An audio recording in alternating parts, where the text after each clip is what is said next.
So move. So we have a motion to approve the agenda. Is there a second to that motion? Second. There's a motion and a second. All in favor, say aye. Aye. Opposed? Carried. Then item 6 is the consent agenda.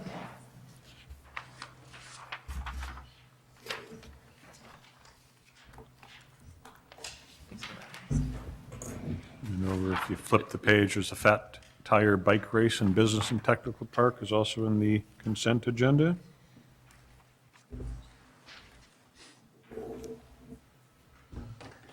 I'll make a motion to approve the consent agenda. All right, there's a motion to approve the consent agenda. Is there a second to that motion? Second. There's a motion and a second. All in favor, say aye. Aye. Opposed? Carried. And then on to new business. Appointment for Airport Commission to replace Mike Jacobson, obviously, very unfortunately passed away. Lucian Banitz is the name that they forwarded to me.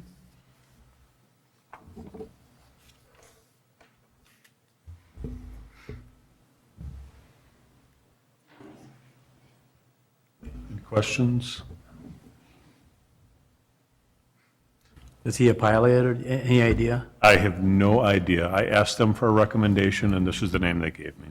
Okay. Does anybody know if is he a pilot? I, Do we, what, Is Lucian, he's a business up there. could be. I guess I'd like to know. Yeah, they have, Lucian is a business up at the airport. They do aerial imaging with drones, I know what you mean. so. Noah, do you know what's the ratio, how many pilots and non-pilots on the commission? That I'm not sure of. That's something I'd like to know two for before we vote on this. That's your pleasure. I'm going to make a motion to table this until we know that. All right. So there's a motion to table. Is there a second to that motion? I will second that. All right, call the roll to table. Alderman Lindell, Yes. Montello, Yes, Volkert, Yes. Weinmeier, Yes. Sikowski. Yes. And we'll get the ratios of how many We'll pilots. just get the information about who- non-pilots. Yep, you bet. Who the person is too. Yep, absolutely. 8B is the outgoing board member recognitions. Gerrard is in attendance. If you want to come forward, Joe, you have a little parting gift.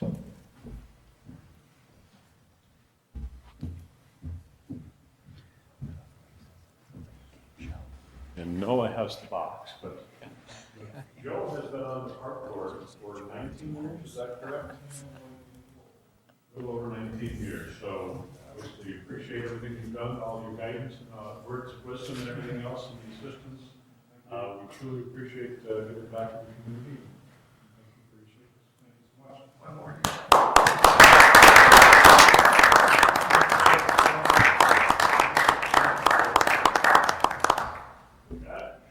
but Joe, just so you know, the retirement package starts at 50 years of service on these organizations. You only had another 30 years to go. You missed it by that much. And then Dan Casey is another one who's at 7.5 years off the Utility Commission.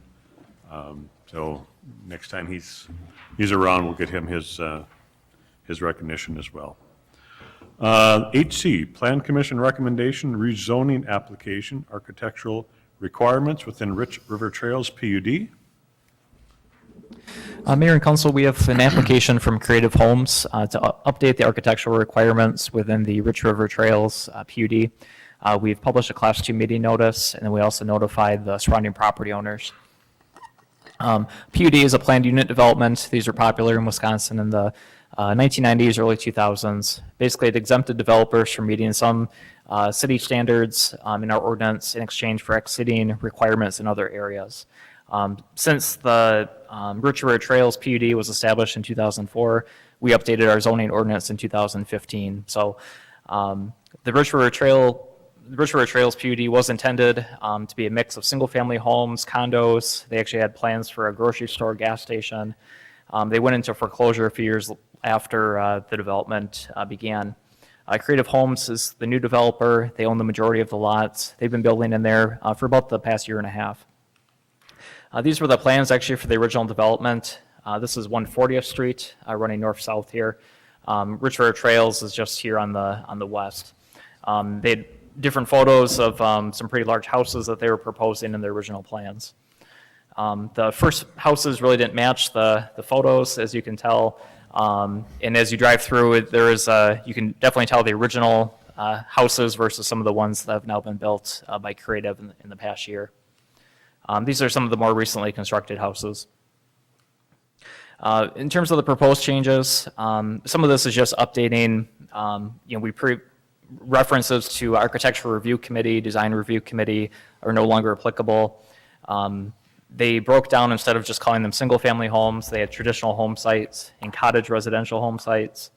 A lot of different conditions about garages, garage doors, having to have a bedroom above the garage, driveway location, and then also a lot of conditions for the current homeowners in regards to if they want to have a fence, if they want to have a retaining wall for landscaping, what percentage of the houses have to have a porch. So even if someone looking to build a house doesn't want a porch, they might have to have one depending on where the house is located. What would remain the same? Single-family homes would still be the allowed use. They still have to comply with our minimum setbacks and our Z4 zoning district standards. And there would still be a variety of exterior design style and garage positions. So they cannot have the same house right next to each other or right across the street from each other. So you want that variety, so it's not just 20 houses all identical, just a different color. In this case, they do still have to have a different design and a different position for the garage. So in summary, it provides greater flexibility to the developer and for the current homeowners. Reviews, administrative review time, both for the developer and for city staff. It doesn't change the allowed use, so it's still just single-family homes. And again, our 2015 zoning ordinance standards remain in effect when it comes to lighting, landscaping, exterior building finishes. So it still keeps with a lot of the original goals of the PUD, but it's less restrictive in that regard. So the recommendation from Plan Commission and the DRC was to approve the amendments as presented. I'm happy to answer any questions that you have. Do they still own the land east of 140th? No, they do not. They don't then, so No. that, any plans on developing that at all that you know of? Nothing that we've seen recently. Okay. So, That was taken out of the PUD a couple of years ago. Mr. Mayor, I'm going to offer a motion that we approve the rezoning application for architectural requirements within Rich Rivers Trails PUD. All right, there's a motion to approve the rezoning application for the Rich River Trails PUD. Is there a second to that motion? I'll second it. There's a motion and a second. Is there any discussion? Call the roll. Alderman Lindell, Yes. Montello. Yes. Volkert. Yes. Weinmeier, Yes. Sikowski. Yes. Item 8D is the Nature Center to Doar Prairie Trail. Mayor and Council, as part of the capital improvement plan package that was recently approved, one of the items was the Nature Center to Doar Prairie Trail, which the city has received grant funding through the DNR's Knowles Nelson Stewardship Program to construct. The next step in this process is to initiate the design of the trail, which is planned for construction in 2020. So we solicited proposals from SEH and Cedar Corporation. We brought this to the Park Board, and we're recommending contracting with SEH for the design at a cost of $44,000. Do you have a map? No, we don't have it in the PowerPoint, but I can bring it up if you'd like. I guess maybe more than anything, I'm just curious about, I think I know where the Nature Center is, and Doar Prairie Restoration, they're relatively close to each other. Is it a bridge? What is it? So it actually, the conceptual plan calls for two underpasses under the existing bridge where County A crosses the Willow River. So on the east side, you could pass under the bridge to get onto the existing trail on the north side of West 4th Street. the nature center, go across the river on the existing trail, and then underpass the bridge to get back to the south side of County A. And then from there, you'd be kind of on the side of the road that you need to get to the Doar Prairie. I mean, the cost of it is substantial, and that's relative to, these are major undertakings. If the average person just, if they were familiar and they said, well, that's not very far, it's like we're building a wall in the southern part of the United States based on some of the costs I've heard, but you've got it, there's some serious construction that's going to go on. Correct. To make this happen. It's certainly not your average Right. trail. Just laying asphalt Right. down. Right. So Jeremiah, we're on a tear building trails, walking, biking trails. I'm not totally convinced that that's the best way for us to spend money because we create an ongoing expense for the city in maintaining these after they are built. What's the ROI on this for the city? What's the return on investment for doing this? I think the return on investment is in, the desirability that you create in the community. And I think as we've done, outreach through a variety of surveys, the feedback that we've gotten, it kind of, no matter what the question is that we've asked, is trails. What do you like about the city? We like the trail system. What do you not like about the city? Well, we want more trails. That's been through a variety of different, projects, from the comp plan to the bike and ped master plan and things where we've solicited public feedback. So I think that's where, and I don't want to speak for the council, but I think that's where a lot of that momentum has come from to kind of pursue these grant opportunities, to pursue, creating some of these connections. Okay. How, once the trails are connected into the Doar property there, what's the proximity to the sewage plant with these trails? How close? The closest, I guess, the existing trails within the Doar Prairie are within a couple hundred feet of the wastewater treatment plant. Kind of part of the intent of developing that as a park was to create the buffer that's required around the treatment plant to allow for future expansion and those types of things, which would be hindered if we had, residential buildings constructed in that area. Right. And then I know you gave me the tour of the plant, which was fascinating, but I can't remember, is that gated and locked? It is, yep. I guess another point too is probably like 10 years ago, or maybe a little bit longer, the developers didn't want trails because they didn't want to pay for them. Now when we get new developments, developers want trails because young families want to recreate and they want to use the trails. So that's the Jerry Fry years. They don't need trails. Well, that's switched now. Now this is what people are asking for. But they still don't want to pay for them, do they? Actually, developers usually have to pay for them. I just said want to. You said they didn't want to. Now they still don't. They want them, but they don't want to pay for them just like everything else, but they are. Mr. Mayor, I'll offer a motion that, are we looking to go with the Park Board recommendation to approve the SEH contract for design of the Nature Center Doar Prairie Trail for $44,000? Yeah. That's your motion? Yes, sir. All right, so we have a motion to approve the contract with SEH Design for the Nature Center to Doar, Prairie Trail, $44,000. Is there a second to that motion? I'll second it. There's a motion and a second. Is there any discussion? Call the roll. Alderman Montello? Yes. Volkert? Yes. Weinmeier? Yes. Zakowski? Yes. Lindell? Yes. All right, 8E is the city land farm lease. And there's a number of parcels there for the annual farm leases. Jeremiah, is this is your deal? Yes. Okay. Sorry, I'll wait till you're done. I want to ask you a question. Sure. So as we've done in the past, we're recommending that we request bids for leasing out the property in Freedom Park, the area at Double G and 140th Street, and the undeveloped portion of the Business and Technical Park. So the last time we bid this out, we made a little bit of a change in allowing corn essentially, or allowing taller crops to be grown at Freedom Park and at the Double G property. And that gives the farmer some greater flexibility in rotating crops and those types of things. So we're recommending that we stay with that approach. In the business and technical park, just because it's surrounded by development, we're recommending that we stay with the height limitation, really, kind of limiting that to soybeans. So one thing I did want to note is, we've got the areas shown here, Freedom Park, the GG property, and then the business and technical park.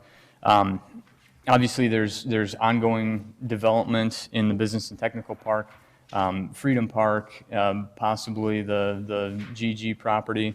The lease is worded in such a way that, it allows the city to continue to develop, and that's, that's kind of the intent. And each year that we've done this, we've had different properties that have been purchased in the business and technical park that we've then removed from the farm lease. So there is plenty of flexibility to remove these parcels from the lease if development occurs on any of them.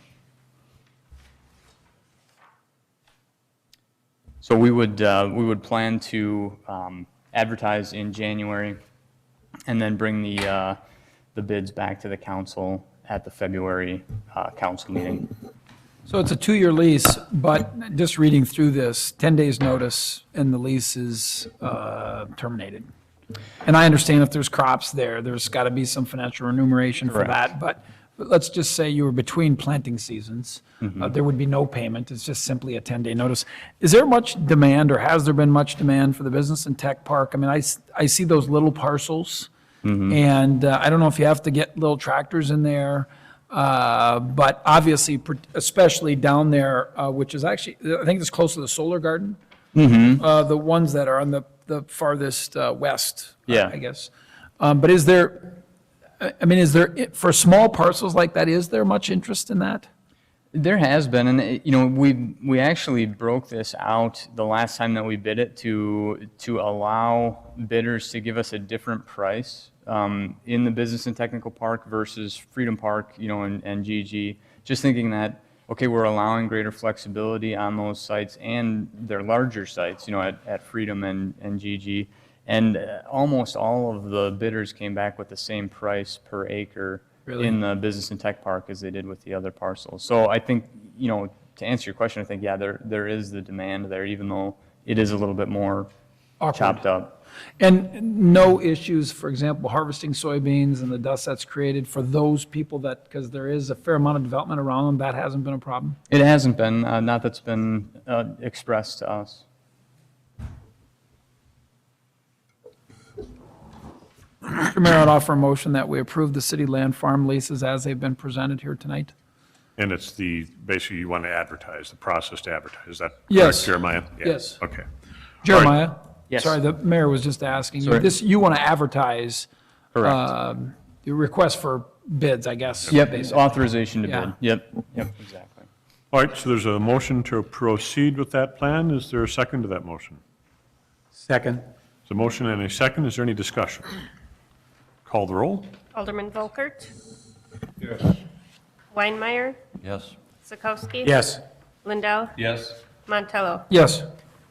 And then 8F, addendum to the school resource officer agreement, the body-worn cameras. I'll turn it Yeah, over to Mayor, Chief. Mayor and Council, good evening. As you're aware, the police department has rolled out the new body-worn cameras and in-car video systems. The body-worn cameras are new for us. When we went live with that, the school district talked with their attorney and just had some questions and thought that it would be cleaner for them with us videotaping within the schools, that they would like to have that addressed in the addendum. So we provided them with a copy of our current policies. They drafted the addendum. It was reviewed by our city attorney, Nick Vivian, and the recommendation from staff is that we approve the addendum as written and have that go into effect. Does anybody have any questions for the chief? I just, one, I read this paragraph that talks about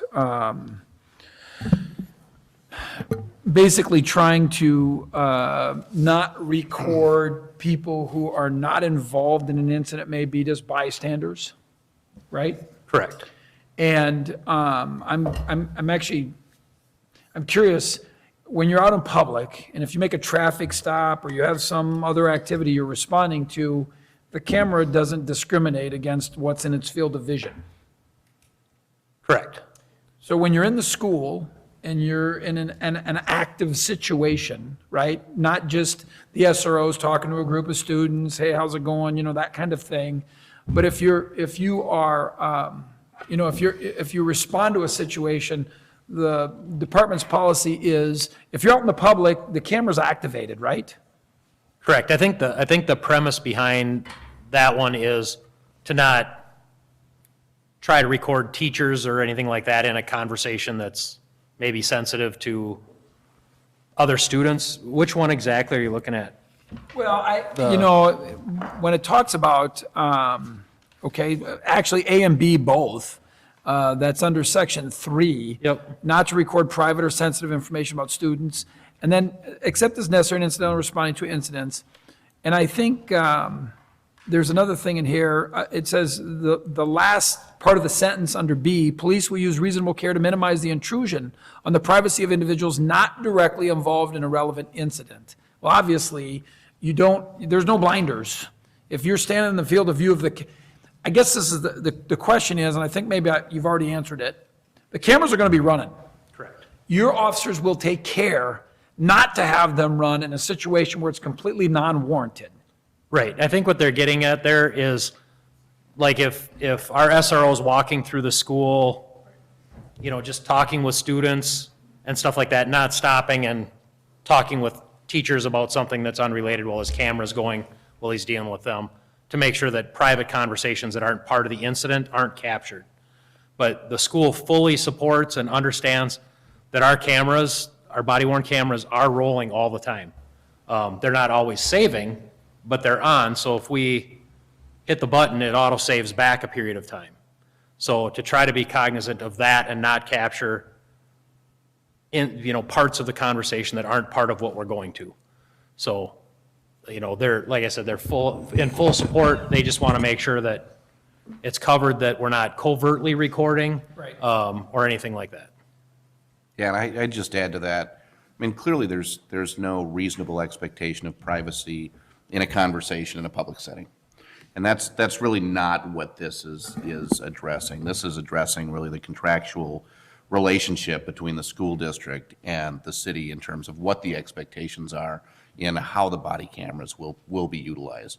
Obviously, the SRO isn't there just to randomly record conversations. Right. And I think from the school district's perspective, they want to make sure that they're not going to be used for that specific purpose, and that, while there is that general understanding that they're always running, the use of the body camera will be specific to the incidents in which the SRO is actually involved. And I guess that's kind of an important point you made. The cameras are running all the time, Correct. unless you shut it off. But you have to tell it, hey, save that. Right. And I understand it goes You have to back hit the and it- button. Right. And then it saves from that point forward, but it does auto-save back 30 seconds. Yeah, so, but just so people understand, in the course of a day, if you never press the button, even though that camera ran all day long, none of that information has been saved. Correct. And the nice thing about this system is we do have the ability to redact as well. Right. So if we did capture something, or, if the complaint was in, say, a locker room, that can all be redacted, and it wouldn't be released anyway, so, Mr. Mayor, if nobody has any other questions, I would make a motion, we approve the addendum to the school resource officer agreement relative to body-worn cameras. All right, there's a motion to approve the addendum. Is there a second to that motion? I'll second that. All right, so we have a motion and a second, and then there is discussion if people have questions. Any discussion or any other questions? All right, call the roll. Alderman Weinmeier, Yes. Zakowski. Yes. Lindell, Yes. Montello, Yes. Volkert, Yes. 8G is the Animal Control Warden. I'll start with this one as well, Mayor and Council. Back in 2017, we went through a similar process, and we hired Kathy Pelnar as our animal control warden for the city. She advised us back in around September that she was going to be retiring, so we went through a similar process this year. We were approached by 2 different individuals that were interested in doing the animal control warden position for the city. And companion animal control, which is Brittany Harmon, and Daryl Hall. The city staff did do interviews of both of the potential candidates and brought those results to the Public Safety Committee. The Public Safety Committee recommended a 1-year contract with companion animal control and then evaluate the program at the end of the year.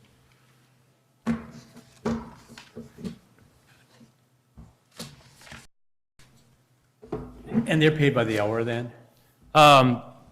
It was, I believe it was in your packet, but it's, there's a monthly retainer, and then they're paid mileage and time when they're on calls. I'm just curious, how many calls do you get in a month? It really varies. I think Rayanne might have some hard numbers from Kathy. So in 2019, and actually these are through the police department, there was 25 calls for service total for actually obtaining a dog or a feline animal and then bringing them in for impounding. Then there is just fielding of phone calls too that maybe are just saying that there's an animal, it was found its owner but didn't require police attention or the warden's attention either.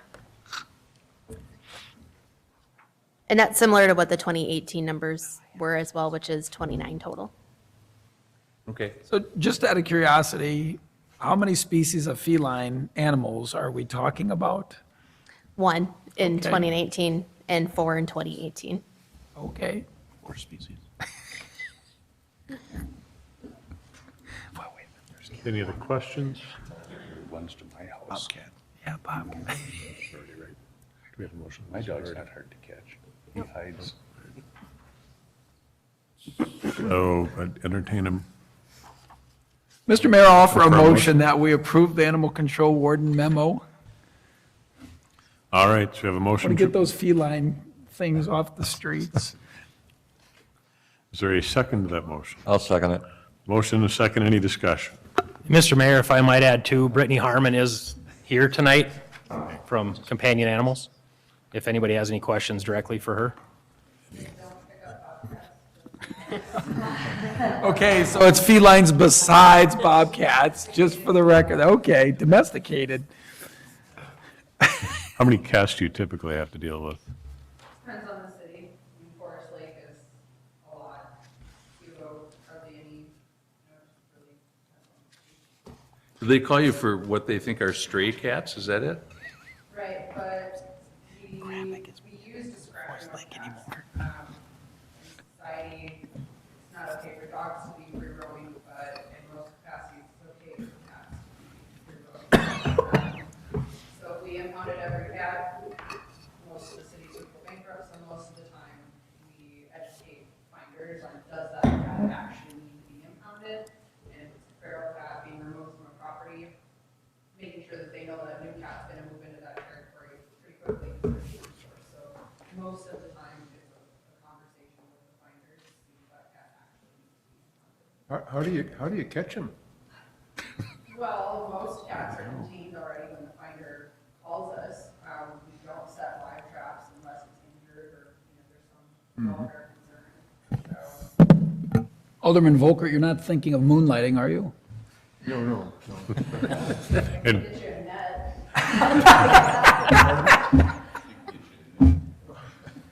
Now you're really thinking about it.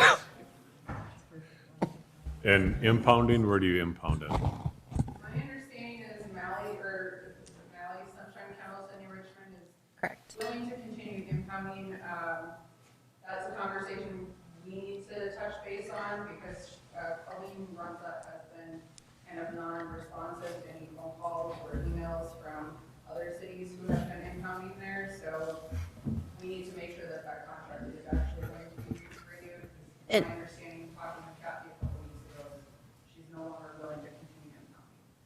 So we have spoken with her, Sergeant, or Lieutenant Kaler has, and Mally's would continue the impounding services for the city of New Richmond into 2020.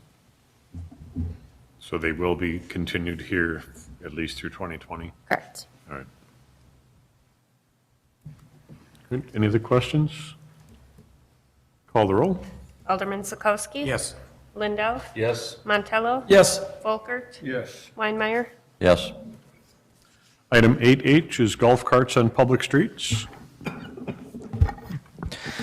So Mayor and Council, earlier this summer, the Public Safety Committee expressed a desire to explore the possibility of having golf carts on in public streets in the city of New Richmond.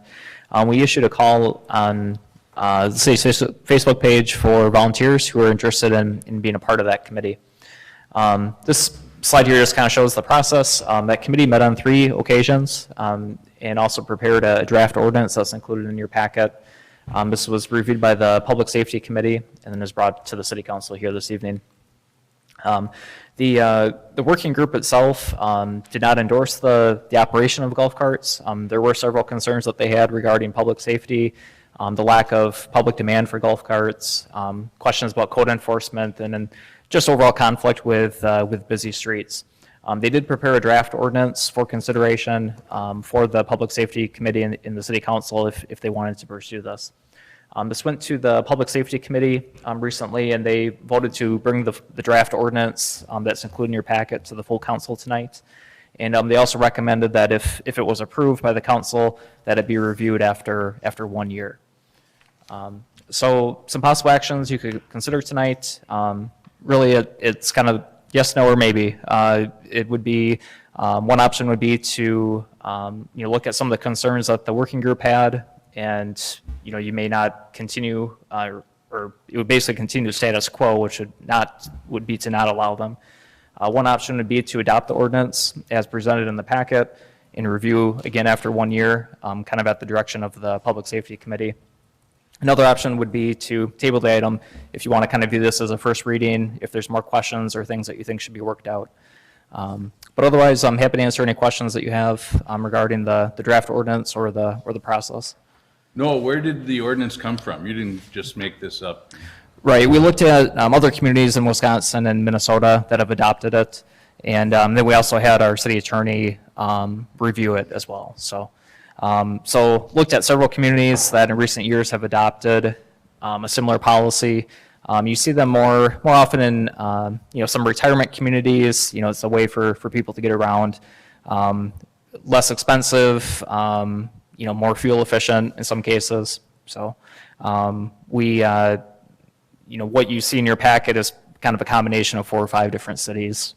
Just kind of taking certain pieces that we liked, things that the working group discussed, regarding seat belts. That might be something that some other cities may or may not have. So, Has somebody requested this? I mean, have we had people asking for it? it was brought to the Public Safety Committee that there was some interest from citizens in having this. Now, how many, if this were adopted, how many golf carts are there going to be on the street? That I don't know. But it was brought initially to the Public Safety Committee, based on some input from citizens. This was sort of like the chicken ordinance. We talked about it and 1 or 2 people did it. I always say give it a chance, and I think there's more than 1 or 2 chickens in the city limits, but I don't know that. Well, For certain, but- I think that, Jim, I think you're right that it fits and it works really for a very limited, specific use. Folks, until they read this, they don't understand, that these aren't the typical kind of golf carts that you would see at the golf course, for example. They gotta have lights. And I don't know that I've ever seen a golf cart at the golf course that had lights on it, right? So it's really not designed for that.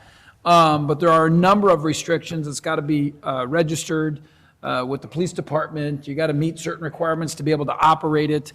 And really, just so folks understand, we do have individuals in this community that are, their mobility is limited.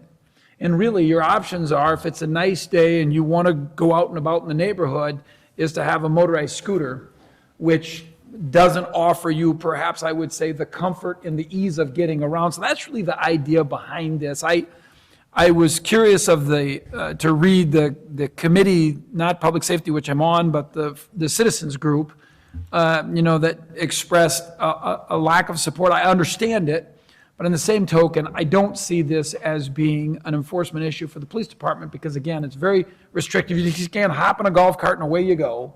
And I think what we're doing with, there'll be questions that have to be answered as to, they have to be, chief, they have to be on the street. Can't be in a sidewalk, you probably can't be in a trail. Nope, it specifies that in the ordinance, no trails, no sidewalks, no parklands, they can't operate on the, the boulevard, the grassy area between the sidewalk and the road, it has to be on the street.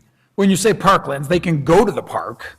They just can't drive in the grassy area. That's not where motor vehicles go. Correct. And public safety was pretty, I think we were pretty set on the idea, let's try this for a year. We really don't have anything to lose. So I'm going to offer I guess, I don't know what y'all, if you feel, because it's wintertime, there's not like there's any demand today, if you want to treat it as a reading or if you want to just approve it, I'm certainly comfortable, but I've had the benefit of being involved in this for the last number of months as part of public safety.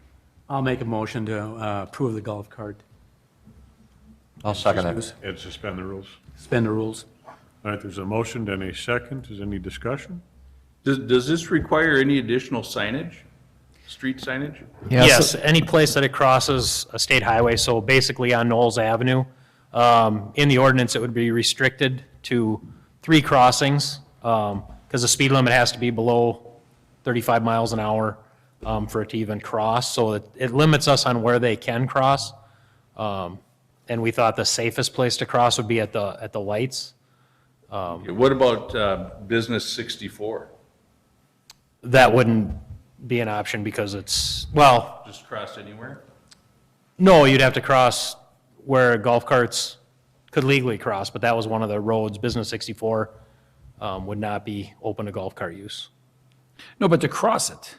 To cross it, as long as the speed limit's below 35 miles an hour. Yeah, so in town. But it doesn't require additional signage? Yes, for we'd that? have to put in be golf cart signage, golf cart crossing signage. Okay. On the state highways. So I guess what's the classification? 64, 65, I mean, That's actually not state I think highways. he's just talking about Knowles Avenue, chief. Knowles Avenue, correct. You would have signs. Business 64 is not considered a state highway, I don't believe. Yeah. okay. And that's one of those questions. It would probably be safer if we had golf carts that were crossing there to have a golf cart crossing sign. So they're coming out of Just nowhere. wondering, how much of a can of worms we open up with this. And public safety's the concern, of course, because presently people don't anticipate seeing golf carts on the streets. And hopefully there'd be enough of them that people would anticipate seeing them, but. Right. And I think that the 1-year reevaluation period is going to give us an opportunity to do just that. And if we need to make changes, we'll bring those recommendations back if that's the wish of the council. Any other discussion? Well, I kind of agree with Jim. I think that chickens and golf carts are a lot alike. We have a lot of restrictions on chickens. So I'd be in favor of the golf carts. All right, well, we're going to call the roll and see what happens. Alderman Lindell, Yes. Montello, Yes. Volkert, Yes. Weinmeier, Yes. Sikowski. Yes. All right, 8I is appointment of election officers, and there is a list of names in your packet. Every 2 years, Wisconsin state statute requires that we get a nominated list of possible election workers for the next 2 years. So in your packet is a list of names that we will choose from for the elections if appointed. Lori, I'm curious. My understanding was previously they tried to balance the political affiliation. And I see in the list, most of these folks are unaffiliated. So, is it just? Each party can submit a list of names. So we received a Republican list and not a Democratic list. So you have no, so you don't have to choose. If you had both lists, you would choose from both lists, but if you only have one, you just choose from the one you have. And this is the list you got. Right. And most of these have been election workers for years. Sure, no, I understand that. I was just curious about the party representation, but that's based on the party putting a list forth, and you didn't get one from one of the parties. Correct. Mr. Mayor, I'll offer a motion that we approve the appointment of election officers, or the memo that goes with that. All right, Second. there's a motion and a second to approve the election officers. Any discussion? Call the roll. Alderman Lindell. Yes. Montello. Yes. Volkert. Yes. Weinmeier. Yes. Sikowski. Yes. All right, 8J is the 2019 third quarter financial report. Mayor and council, in your packet is the third quarter financial report. Following the meeting too, it will be underneath the finance department and available for public viewing as well.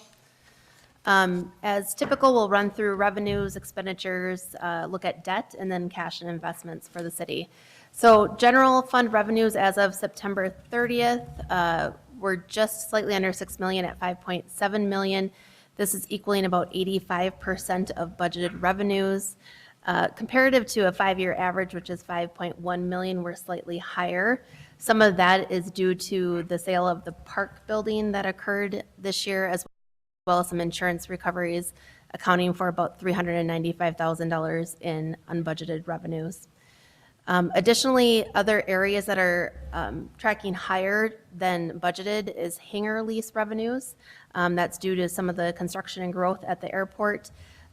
From budget, they are $3,000 above total year revenue budgeted. Municipal court penalties are above budget as well as a whole at $7,000 in additional revenue.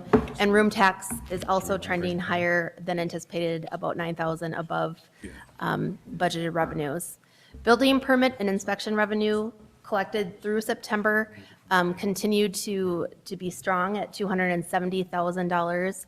Although this is a slight decrease compared to prior year, we're still on track to meet and exceed budget. At September 30th, there were 421 total permits issued. That included 191 new dwelling permits. And as of November 30th, just to kind of give you an update as to where that's at, there's 500 permits total. That includes 217 new dwelling permits. On the 5-year revenue trend, again, as I mentioned, revenues have been fairly consistent, sometimes with some one-time occurrences such as a land sale and things like that that will increase revenue, but fairly consistent at about 82.4% of revenue, or 5.1 million in revenue collected during the third quarter. 2019, excluding the one-time sales that we spoke about earlier on the park building and insurance recoveries, it would have been closer to the 5-year average at 80.1%. But because of those, it's at 85.6% in the third quarter. General fund expenditures. Expenditures are totaling 5.1 million. This equals 76.6% of budget. Typically, when we look at expenditures, if you take it by quarter, we would anticipate it to be about roughly 75% of expenditures to budget, so we're kind of right on track with that. Some notable variances that are causing expenditures to track higher was the snow removal cost, which is about $25,000 in additional costs from the first quarter of the year due to snow events, as well as insurance repairs for the police department, siding and roofing, that those funds will be appropriated in at the end of the year, but right now they're showing as a variance to budget, and that accounts for $63,000 in additional expenses, as well as the center had hail damage repairs that were completed this year as well, and accounting for $25,000. Over a 5-year expenditure trend, like I mentioned before, the expenditures have averaged 75.7% of budget over that last 5 years. This year, when we exclude some of those items that are tracking higher to budget, we would be actually below the average at 74.3%. But when we take into account the hail damage and the snow events, we are at 76.6% of budget. Any questions on the expenditure or revenue period before I go into the, I'm sure you've explained this to me before, but how is the taxi thing 1,200% off? Well, on the, I'm on the previous page, that's how far behind I am. But it's taxi, 2019 budget, sure. year-to-date, 123,000. Yep. What did I miss? So a majority of the taxi is funded through grant funding. So when we budget, we're budgeting our portion, but then we're recognizing the complete expense and complete revenue. But from a budget perspective, because those are coming in through grant funds, we aren't levying for that dollar amount. So from a budgetary standpoint, we only budget the contribution that the city would be Okay. responsible for. So every year it shows us a variance, which is, it can be misleading, but that's why we Try have and that remember variance. that, I'm sure for but thank you. Question. And then from a general obligation debt, total debt payments as of September 30th were just over $2.5 million. We have 470,000 remaining payments to make, so just under 3 million in total payments. And again, a portion of that is paid through the general property taxes or the levy, 1.8 million, and then the other balance of that, about 1.2, is paid through other sources such as the enterprise funds, so the water and sewer funds, as well as the stormwater utility fund. And total investments as of the third quarter, we're slightly above where we were at last year at 6.6 million comparative to last year when we were at 6 million. Some of those drivers is the increase in impact fees. Again, as we see new dwelling permits, the amount that we collect in impact fees also rises in aggregate with that as well.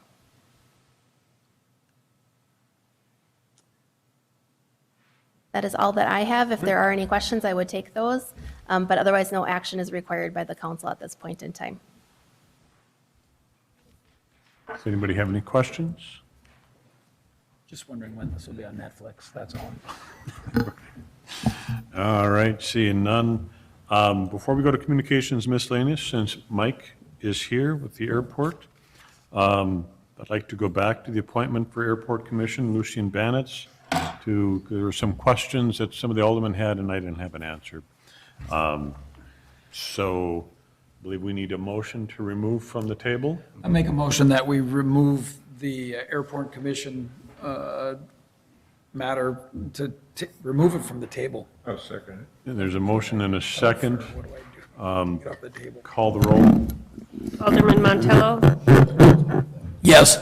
Volkert, Yes. Weinmeier, Yes. Sikowski. Yes. Lindell. Yes. Okay, one of the big questions what they asked me was, is he a pilot?